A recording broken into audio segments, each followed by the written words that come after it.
Hey there, puzzlers! My name is FLEB, and today I'm going to be covering a puzzle that involves putting cubes into a grid. It's called the Instant Insanity Puzzle. The puzzle consists of 4 cubes and a holder. The string is here just to hold the 4 cubes in place. Each of the cubes has 6 sides, which has a colored dot. The idea is to fit them into this holder so that on each side there are 4 different colors. You can see through holes on the side and on the back.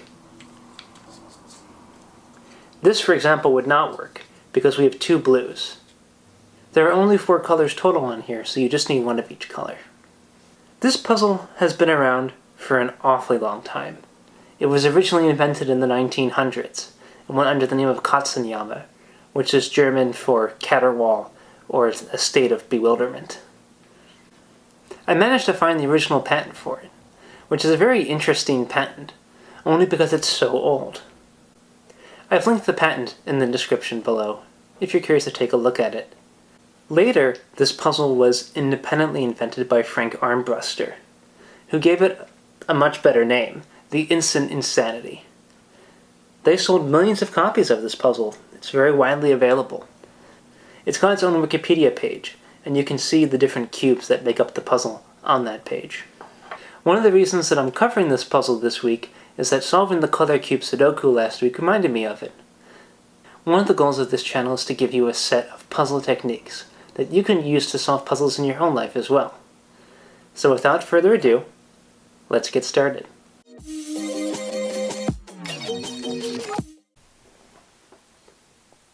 When you're trying to solve this puzzle for the first time, there's a number of things you can think about. One of the common puzzle techniques is to think about puzzles you've already solved, and techniques you've learned there. So for example, last time we were solving the color cube Sudoku, we also were trying to place colored blocks into a grid, so there may be some similar techniques. There what we did is we discovered each piece has 2 properties, its position and its orientation. We found that the orientation was much more flexible than the position, so we were able to find the positions of all the pieces, and then flip them so that their orientation was okay.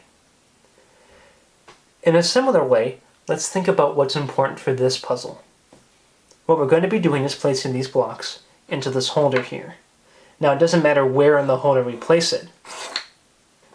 4 of the 6 colors will be visible, and 2 will not. So there's 2 things that are going to be important for this puzzle.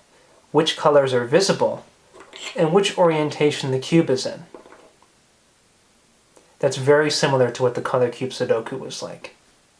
Let's think a little bit about the orientation. Let's say we wanted these 2 colors, red and blue, to be shown in one pair, like that. If we wanted to swap them around, could we do that? Well sure, we could flip the cube over like this and swap it around. But what if we didn't want to flip the cube? What if we wanted to keep it the same on the top? Well, then we could rotate the cube like this and still put it in. So what that says is that orientation, once again, is very flexible.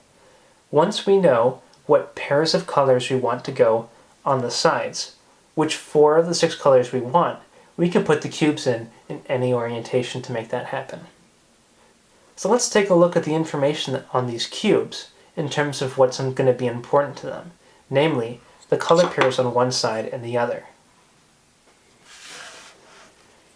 Here I've taken the 4 cubes. I'm going to number them 1 through 4. And now what I'm going to do is I'm going to write down the pairs on each opposite face of the cube. So for example, for this blue circle here, its opposite face is this red one here.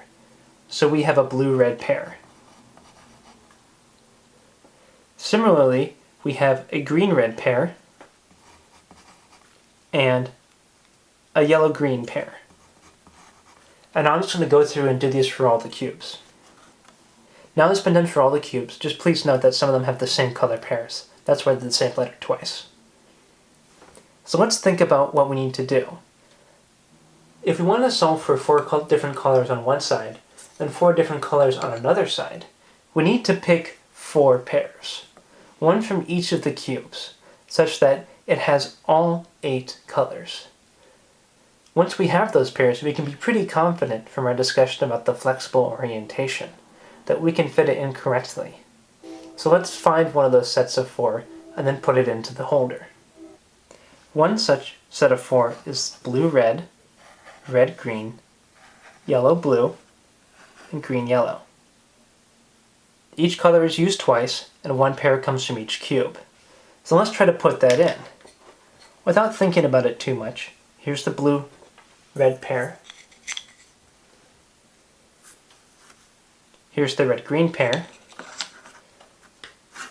Here's the yellow-blue pair. And here is the green and yellow pair. As you can see, we haven't solved these correctly yet, but the right number of colors are there on both sides. Let's see if we can fix these cubes' orientation so that we have 4 colors on each side. We have 2 greens here, so let's switch one of them around, 180 degrees. And then we have 2 blues. If we were to switch this one around 180 degrees, we'd have 2 yellows over here. So let's swap this one instead. And now we have 4 colors here, and we have 4 different colors here. But we still haven't solved the top and the bottom faces. Let's get to those now. We've used 4 pairs of colors, so let's cross them off. We need to do the same thing again with the remaining pairs. We have a problem here. We can't actually make a second sequence. And to see that, take a look at cube 3. If this were green-green, this would violate it, because you would have to have a 3rd green here on the first cube. So this would have to be red-blue. Now take a look at the 4th cube. If this were yellow-yellow, this one would violate it. So it must be red-blue.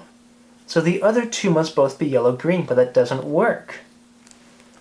Something must be wrong here. We must be able to change something around here, so that either cube 3 or cube 4 uses this red-blue. In fact, if we change cube 4 to, instead of being green-yellow, to being red-blue, then we could change cube 1 to being green-yellow. Let's try that. I've reoriented the cube such that there are 4 colors on each side. For instance, now we could have green-yellow on the 4th cube, red-blue on the 3rd cube, blue-yellow on the 2nd cube, and green-red on the 1st cube. That's 2 of each color. So what do we have to do there? We had to back up and use a different sequence, because our first sequence led to an impossible way to proceed to the problem. Now that we have those pairs, let's put them in. We want to keep this green-yellow pair horizontal, but we want the red-green pair to be top and bottom. And it is. On this one, we want the blue-yellow pair to be on the top and the bottom. It isn't, but we can fix that just by turning the cube like that. On this one, we want the red and blue to be on the top and bottom, and they are. And on this last one, we want the green and yellow to be on the top and bottom, and they are still. What we need to do is flip one of these cubes to orient it so that we don't have 2 greens here. We also want to keep the color pair the same on the outside, so this yellow-green needs to stay on the outside. So if we do this, we'll end up with 2 reds. We don't want that. Let's try the other one. If we were to flip it around, we'd have yellow on the top. And that's what we need. And now you can see we have 4 colors on each side. What was important here was recognizing, much like other puzzles we've solved, that the orientation was not very important. What was important is making sure the color pairs were correct for each cube. I hope that this helps you to solve more puzzles, and I hope that you've learned something today. Thank you very much for watching, everyone, and as always, happy puzzling!